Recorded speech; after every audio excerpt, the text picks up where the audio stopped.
유튜브로 보시는 분들 구독과 좋아요, 알림 설정, 댓글 잊지 말고 한 번씩 눌러주세요. 안녕하세요, 보고형님. 우선 저는 12년도 군번으로 징집병으로 입대했다가 정말 운 좋게 국군 기무사령부 소속으로 근무하게 되었죠. 국군 기무사령부는 모든 분들이 알고 있다시피 군대 내에 검찰 역할을 하고 있는 방첩과 간첩 잡는 군내에서 국정원 역할을 하는 기관입니다. 저는 기무부대에서 근무를 했는데 기무부대는 기무사 예하 부대들로서 대한민국에 있는 사령부, 군단, 사단 담당으로 각지에 퍼져 있죠. 기무부대이건 기무사령부 출신이건 모두 기무사 소속입니다.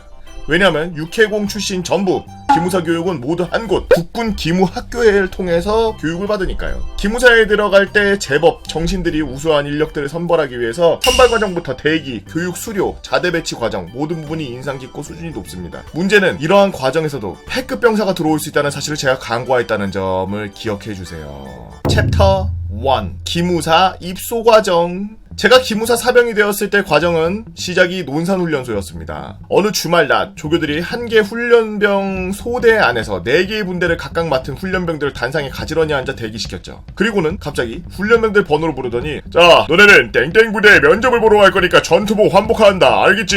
라고 하면서 계속 훈련병 번호로 부르는 겁니다. 저는 그 상황이 신기했습니다. 모집병으로 지원하는 게 아니라 그냥 끌려온 징집병인데 징집병들 사이에서도 이렇게 각 다양한 부대들이 병력들을 데려가는 경우가 있구나 싶었죠. 내심 기대하며 나는 안 불리나 하고서 대기하고 있는데 순간 375번! 땡땡땡땡땡번! 너네는 좋은데 면접 보러 가네!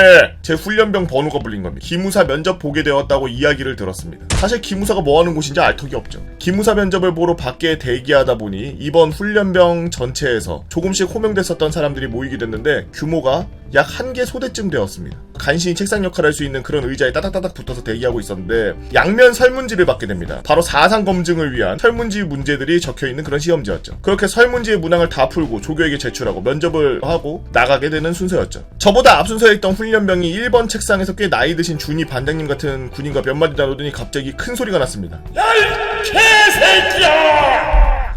네 성격이 개활 활발, 조용, 불안, 조조, 우울 이게 다 너의 성격이라는 거야! 앞에 있던 훈련병은 저보다 더 모질이었던 거죠. 그렇게 해서 다다음 순서로 제가 1번 책상에 앉게 되었고 그 무시무시한 준이 반장님과 대면하게 되었습니다.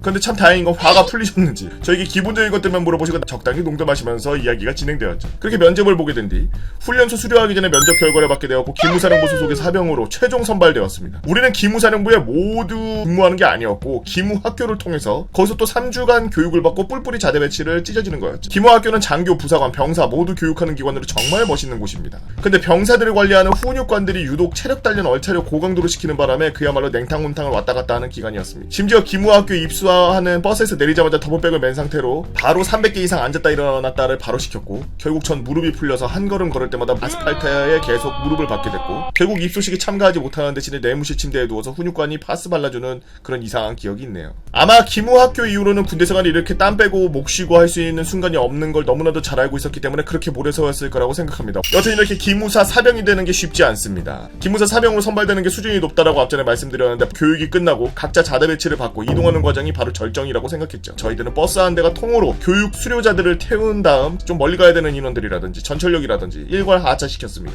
그리고 그 다음이 대박이죠. 사전에 주어진 여비를 통해 각자 알아서 해당 시간까지 대중교통을 이용하여 자대에 도착해야 합니다. 우와, 뭐야? 벌써부터 자유로움이 느껴지는데? 이건 탈영의 위험이 극도로 높은 이동 방법이죠. 서울 한복판의 전철역 부근에 그냥 내려주고 그동안 사람 구경도 못했고 자동차 구경도 못해본 우리는 사회에 바로 노출이 된 거죠. 지금 생각해봐도 이렇게 기무학교까지 제대로 거쳤던 신원이 보장된 병력들이었기 때문에 신뢰하고 그냥 보내는 듯 했습니다. 그렇지 않고는 절대 이렇게 할 수가 없죠. 이렇게 나름 기무사 출신은 인성, 사상, 도덕을 잘 갖춘 인원들이 모이는 곳이기 때문에 절대로 패급이 올 리가 없다고 생각했습니다. 자대의 모든 간부와 병사들도 마찬가지 생각이었죠. 그건 큰 착각이었지만. 챕터 2 내 동기가 패급이라니. 제가 자대를 배치받은 지 3개월이 흐르게 되었는데 제 동기로 활동할 신병이 들어온다는 거였습니다. 그래서 신병을 보자마자 바로 더블백을 거꾸로 뒤집어서 소지품들을 정리해주고 제 동기가 될 신병에게 가서 먼저 씻으라고 하면서 내무 생활을 알려주면서 시간을 보내게 되었죠. 근데 이 동기가 좀 이상했습니다. 같이 부대 건물 위에서 빨래 건조장에 빨래를 널고 있는데 빨래를 널다 말고 옥상 난간에 가서 밑을 가만히 내려다보는 겁니다. 그래서 가까이 가서 물어봤죠. 야, 뭐해? 그냥 밑에 보고 있었어. 왜? 뭐 재밌는 거 있어? 아니, 그냥. 저는 대수롭지 않게 빨래를 다시 널기 시작했고 건조장으로 가려는데 갑자기 나지막히 이 동기 녀석이 말하는 겁니다. 야, 여기서 떨어지면 아플까? 왜 그런지 물어보게 되었는데 자기랑 쌍둥이가 같이 동반 입대했는데 그 쌍둥이랑 같은 부대로 배치받을 줄 알고 기대했는데 떨어지게 돼서 매우 우울하고 진짜 없어지고 싶다는 거였습니다. 이런 상황에 태어나서 처음이라 저는 바로 제 사수인 행정병 선임에게 보고했고 행정반장님께 또 보고를 했죠. 바로 진술서 작성하고 그동안 제 동기가 했던 말과 행동들을 자세히 적어서 제출했습니다. 그 이후 제 동기에 대한 소문이 돌기 시작했고 제 사수를 비롯한 선임들은 하나같이 그런 애는 여기 기무대에 절대 못 있어. 아직 제대로 군생활도 못해본 녀석이 그런 말을 하는 게 이해가 안 되는데? 라는 식의 분위기가 되어 제 동기를 경계하게 되었죠. 그러자 얼마 안 있어 행정반에 저와 제 동기가 불려가게 되었습니다. 행정반장은 매우 언짢은 표정으로 사무실 자리에 앉아있었고 저희와 바로 앞에 정면에서 서 있었죠. 야 동기, 너 임마 네가 지금 생활할 군생활이 뭐 얼마나 편한지 모르나? 이 부분에 대해서 어떻게 처리해야 할까? 부대장님과 간부들이 깊게 논의했고 그 결과를 알려줄게. 너희는 우리 부대에 들어온 지 얼마 안 됐기 때문에 우리가 담당하는 동부전선 최전방 사단 예하부대 병력들이 우리보다 얼마나 힘든지 잘 모를 것으로 판단됐어. 그런 고로 너네 둘은 직접 그 힘든 생활을 하고 그 부대에 가서 몸소 겪어볼 것을 결정했다. 아이씨. 이게 동기 때문에 이게 무슨 저는 바로 억울함이 밀려왔습니다. 동기 하나 잘못 받은 것 때문에 세트로 묶여서 전우조로 임시 파견을 가게 된 거였죠. 그 명령을 받고 저도 GOP 생활이 무슨 의미인지 모르게 된 터라 운전병 선임들에게 물어본 결과 저희가 지시받은 연대의 GOP는 말 그대로 내발계단이라고 할 정도로 극악의 수준을 자양하는 지형이라고 하더라고요. 산맥을 따라 경기 근무를 이동해야 되고 계단에 턱이 있는데 그 턱이 너무 높아서 암벽 타고 오르는 것처럼 올라갔다 내려왔다 해야 되는 그런 수준이라고 했습니다. 저는 결국 억울하지만 내 탓이요 하면서 그 문제의 동기를 데리고 저희 선임 운전병과 간부와 함께 연대 GOP까지 이동하게 되었죠. 도착한 소초는 약간 가건물같이 대형 컨테이너 2개가 올려져 있는 것처럼 구성되어 있었는데 저로서는 되게 신기하기도 하고 긴장도 됐습니다. 근데 거기 소초에 있는 아저씨들이 저희가 신기했는지 이것저것 침구류도 챙겨주고 방한 장비를 챙겨주는 겁니다. 그런데 지금 한창 여름인데 방한 장비를 챙겨주는 걸 이해했는데 역시 자연의 위대하더군요. 후반야 근무 밤 12시 해가 뜰 때까지 근무를 해야 되는 근무였고 GOP 초소의 위치가 높은 산에 위치하고 있어서 여름이라도 욕이 나올 정도로 밤과 새벽에는 너무나 추웠습니다. 그래서 첫 근무를 하기 전에 보급받은 물자를 정리하고 보니 대략 오후 5시. 후반야 근무 들어가기 전에 뭔가 작업이라던가 소초 아저씨들과 호흡하기 전에 개인 정비 시간이 바로 코앞인 그런 상황이었죠. 자유롭게 있으라고 이야기를 전달받게 되어 가족들에게 전화를 하거나 책을 읽고 시간을 보내게 되었습니다. 후반야 근무까지 시간이 넉넉하게 남은 관계로 아저씨들이 자고 일어나셔도 상관없다고 하더라고요. 그래서 잠깐 잠을 자고 소초 아저씨들이 저를 깨우는데 아저씨! 오이! 아저씨! 네? 왜요? 아저씨 이제 근무 나가셔야 돼요. 네. 예, 감사합니다. 근데 아저씨! 근데 같이 왔던 아저씨 다시 돌아갔어요. 아저씨 부대에서 그 같이 왔던 아저씨 그냥 다시 데리고 가던데? 네? 저는 영문을 모른 채 바로 전화기로 달려가서 이게 무슨 일인지 부대에 전화를 했고 당직병으로 근무하던 사수선임에게서 이야기를 듣게 되었습니다. 그 동기 녀석이 제가 자고 있는 사이에 소초 전화로 우리 부대에 전화해서 자기 못할 것 같다고, 이러면 세상이 다 끝날 것 같다고 하면서 연락을 했다는 겁니다. 그래서 후반야 근무 투입 직전에 제 동기 녀석을 데리러 우리 부대 레토나가 이미 왔다 간 상황이었다는 걸 모두 듣게 된 저는 영혼이 빠져나간 상태로 멍하게 전화기를 끊고 제 침대로 돌아왔죠. 이렇게까지 제 동기가 트롤이었다는 것을 생각지도 못한 채 저는 꼼짝없이 이 낯선 환경 속에서 GOP 근무를 2주 동안 해야 된다는 생각에 막막해졌습니다.